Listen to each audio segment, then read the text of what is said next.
What's up, everybody? Hope you guys are all enjoying your wonderful evening here. And it's going to be my first video using the green screen. Obviously, I hope you guys really are excited for this new format of farming here. I got this green screen for Christmas. Huge shout out to my grandpa here for helping me get this here. Obviously, it's a huge step up to my way of presenting a video on my channel, and that's just my way of trying to get ready for green screens, which I need to get obviously for college and all that to get ready. So hope you guys really enjoy this new way of presenting. Let me know in the comments if you guys really like it, if you guys like the old version, which one you like more. I really want to know the advice you guys like. But a big shout out as well to David Schlotthauer here. He wasn't really the whole inspiration to this way of formatting, but he was the inspiration to doing this on YouTube, the green screen format. I was thinking about getting a green screener up to a year ago. I just didn't have much money to afford it here to get a professional, really good one and good quality, but now I am. So huge shout out to David for the inspiration of doing this on YouTube. Definitely something I wouldn't have thought of until him. Obviously, I asked him for permission if I could do this, and if he was okay with it, he said yes. So definitely something really cool. So be sure to subscribe to him if you have not already done so. But as you can tell by the title here and the whole setup right here, we're looking at a major New Year's snowstorm. So I wasn't planning on posting today, but I just thought, what, I want to get already show you guys my green screen. I can't wait a few days to show you guys. So I'm gonna go ahead and show you guys what I have right now. But major New Year's snowstorm here, looking at potential really heavy snow all up from the central plains all the way up to portions of the Midwest here. So we're looking at another wintry and white holiday. We saw obviously Christmas with Harold. Are looking at another one on the brink of our hands here. So we're going to be at the timing, who can get snow, whether it could change, how much accumulation, all of that in today's video. But let's go ahead and check this out here. So let me go ahead and get out this now. The bad thing about OBS, they don't have a pause option, so I have to go with the flow. So here's a look at the national weather service right now, what we have on our great Christmas evening here. So we do actually a few hard freeze warnings and freeze warnings for portions all the way up to the deep southeast here, and that's going to be partly to that big cold front low pressure we have around this right here, this general area. That's where we're going to be seeing a very strong low pressure and high pressure as well, bringing in very cold temperatures. That big high pressure right here, that's going to bring in those big cold temperatures. Seeing record-breaking cold temperatures for portions of the deep southeast. Atlanta didn't get past 33 for their high today. Areas in upper Florida and southern Georgia, even portions of Mississippi and Alabama, did actually get up into the 20s. Very impressive here. On the opposite side, we do actually have in those flash flood warnings here and flash flood watches up in the up in the Northeast. We actually have record-breaking warm temperatures. We're seeing 60s as highs for areas in the higher Appalachians, believe it or not, in New Hampshire, Maine, and Vermont. We have not seen temperatures like that in over 40 to 50 years. So we're seeing well colder temperatures more in the deep southeast than the deep northeast. So that's really something you don't see much. And 2020 is just continuing to be a very weird year. As well, we actually do have some windshield advisories across the Appalachians there. Right here in North Carolina up into West Virginia, we do actually have those windshield advisories. Haven't had those in a while here in the southeast there. As well, remaining snow showers from Harold, we do actually have a lake effect advisory off upstate New York there near Lake Huron, where we're seeing some extremely heavy and never-ending lake effect snow throughout the day here on this Christmas day. So we're going to be seeing up to an additional 4 to 5 inches there across areas like New York. More to the, southwest, we have those windstorm warnings there near the Cleveland region and Erie, off Lake Erie. We will be seeing some never-ending lake effect, just not that severe, of course. Not going to be some snow squalls or anything like that. On the upside of the country, we do actually have some winter weather advisories and a few windstorm warnings there in the higher Appalachians there, or not Appalachians, sorry, in the higher Sierras near the Yosemite region there in far northern and far eastern California. You're going to be seeing up to near a foot of snow in some of these areas in the next few days here. Definitely would recommend traveling here as well. We're going to be seeing some really rough conditions with those really strong winds from the onshore high pressure up there in the upper Pacific there. That's going to help bring in a nice snow system there for north and north there. In the Rockies as well, going to be seeing some nice snow showers here. Could see some slight accumulation.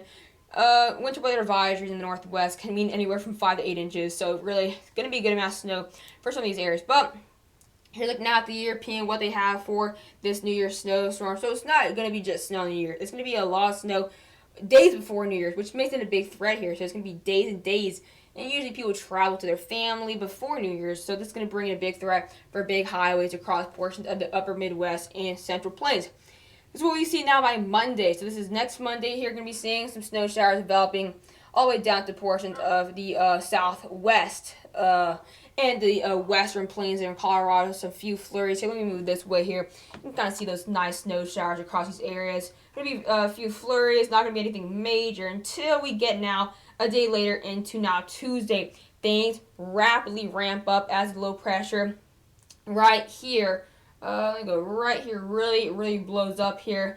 It's around 1,000 millibars, and that's going to bring in some nice heavy snow across the much of the upper Midwest here and Central Plains, especially right here in Nebraska. Right here, going to be seeing potential really strong winds here. Blizzard conditions, I doubt it. Only really way I could see blizzard conditions possibly maybe where Harold brought those blizzard conditions there, where we'll be seeing that strengthening low pressure bringing in an influence of wrapping around winds there, and that could bring in possibly maybe over 35-mile-an-hour wind gusts there for over 3 hours straight. But as well, not only a big threat for blizzard conditions, but as well some dangerous ice to the south, where we see more warmer temperatures here, and not so much those freezing temperatures, and as well way more to the south there in Kansas and Oklahoma. Even the Ozarks could see some nice rain showers, but things rapidly diminish as we now get later on now into now Wednesday. Really heavy snow, potential blizzard conditions. That's like I just say right here where Harold brought those blizzard conditions. I do expect these areas to get blizzard conditions from this snowstorm here. Low pressure around right here off Kansas here. That's going to bring in really heavy rain across areas like Jefferson City, Topeka, Wichita, and Kansas City. Going to be seeing some really heavy rain in those areas. More to the north, of course, going to be seeing those really colder temperatures around this whole area. Really colder temperatures around this area, and that's going to bring in really heavy snow, potentially up to a foot or more of snow here. And more to the north, could see some few flurries and showers there up in the upper Midwest and near the Dakotas. Not going to be too much, or nothing really interesting here, but I was walking the wrong way. Now into the 30th. So this is now continued Wednesday the 30th. Not really too close to New Year's yet, but this is when traveling is more common, getting closer to the New Year's Eve. As we're going to start seeing those traveling across big cities like the Twin Cities there, Omaha, Nebraska City, all the way to Kansas City. Could see a few flurries there up into now late Wednesday as those temperatures continue to drop from a quite large cold front. Not as even close as large as what Harold had to help the ingredients, but there's that low pressure right there strengthening, and that's going to help bring in really heavy snow across areas in the upper Great Lakes, and then just to the south, some nice big rain showers, or maybe a slight chance we could be seeing a hail 2.0, or these snow showers, or these rain showers, should I say, right here could convert into snow. There's a possibility. The GFS really supports it, but really going to be seeing a nice big precipitation mess here. So even if you're in the snow, even if you're in the rain, you're going to be seeing some traveling issues here. It's obviously going to be more major, though. We're going to be seeing that ice and that snow. As we now get now into New Year's Eve, into New Year's Day now, we're going to be seeing a lot of that remaining moisture to convert to snow here. So it's not going to be too bad. Not even close to what Harold's brought for these areas, but it could be seeing that remaining moisture left behind that low pressure, specifically other in the Twin Cities there, all the way up to down Nebraska. We could see a few snow showers and remaining flurries, so that could bring some slight accumulation by New Year's Day. Could be seeing that snow now moving more to the east, starting to really die off as the low pressure moves further away. So going to be seeing that moisture moving closer into Canada and into the Great Lakes. Now, here's like the GFS, of course. They have a more different approach to this storm here. They have obviously it forming right here across portions of the Dakotas and the southern plains. Could be obviously starting off as flurries, snow showers, and then rapidly increasing in a snowfall rate by Wednesday. Tuesday and Wednesday are going to be completely different days here. It's going to be like looking at a whole different system here. It's going to be blowing up, very blowing up. You're going to be seeing that really heavy rain, potential major flooding to the south there of that low pressure, where we will have those warmer temperatures, of course. And then more to the north, really heavy snow, potentially blizzard conditions.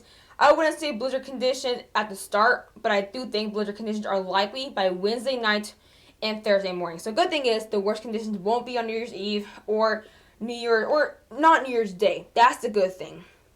That's a good thing. That's where mainly more people are out there. But low pressure is really strengthening now at 993 millibars, so really making its way stronger. So that's going to bring in a bigger gap. And these isobars, right, the little lines will be closer. It's going to kind of wrap around there. It's going to really wrap around and bring in those stronger winds there all the way up to the northwest of that low pressure.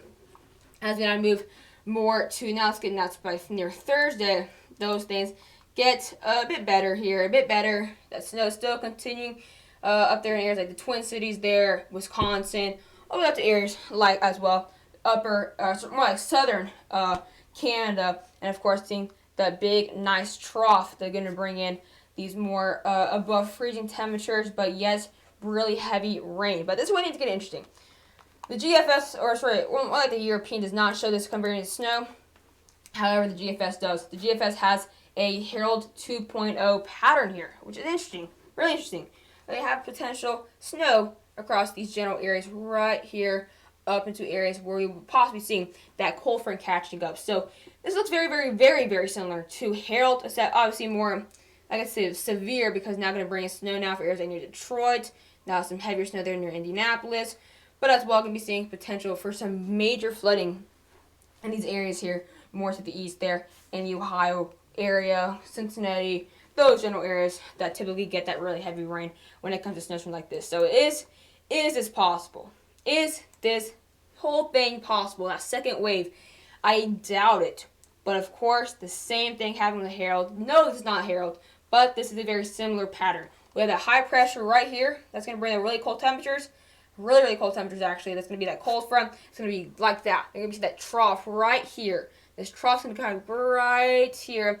And that's going to be seeing, obviously, that low pressure up here. So these two low pressure and high pressure, they're going to both meet and potentially create a whole area of moisture, specifically in this whole area right here, specifically to the east. So there's a chance this is possible. There's a good chance, but there's also a bad chance. So it's really an iffy question here. The most likely, we know for sure we're going to be seeing some snow in these areas for sure. Just it's a question for these areas here. But let's look now at the accumulations here.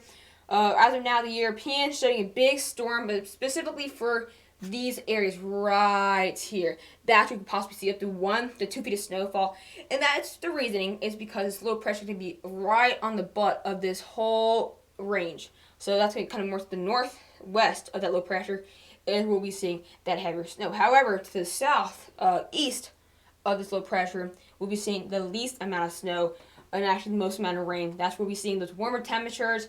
The trough will kind of be more to the west. It's going to allow for a lot of snow in these areas. Just going to really struggle for these areas as it'll be just above freezing here. But as well, going to be seeing up to near, possibly near a foot there, like Omaha City, a foot near potentially central Iowa, all the way up to areas like Wisconsin. We can see up to 13 inches of snowfall here. But more to the west, we'll be seeing a lot less snow, even those higher elevations near Colorado Springs, all the way up to areas like Casper and Cheyenne, and we'll be seeing a lot less snow. As well, more to the north in the Dakotas and upper Minnesota, that got really hit quite hard by Herald. We'll be seeing less snow here. Still going to be seeing a lot of snow on the ground, up to 4 to 8 inches of snow. However, of course, it would be way more severe on more to the southeast here because of this track of that low pressure. Last but not least, GFS showing a more eastern influence here, so that's going to really increase total for areas like Minneapolis, the Twin Cities there, Duluth, all the way up to areas like upper Wisconsin. We're seeing quite a big change between GFS, European. We're seeing some differences here, but that's not something we haven't seen before. Obviously seeing a lot less snow there. Scattered areas can near half foot in those higher elevations. In the Rockies, going to be a lot less snow in these areas, of course. But as we now get more closer on to the east, things will be much more winter storm-like. Going to be seeing up to a foot there, up to possibly max 2 feet in these areas right here off near Duluth, and as well in upper Wisconsin. But really watching this from really closely. I hope you guys really enjoyed this way of a video. Let me know in the comments below if you really like the green screen or if you prefer the old version. I really like this. I mean, it's a huge advancement, huge, really, I guess, practice to getting used to a green screen here. But hope you guys really enjoyed the video. Merry Christmas and bye, guys.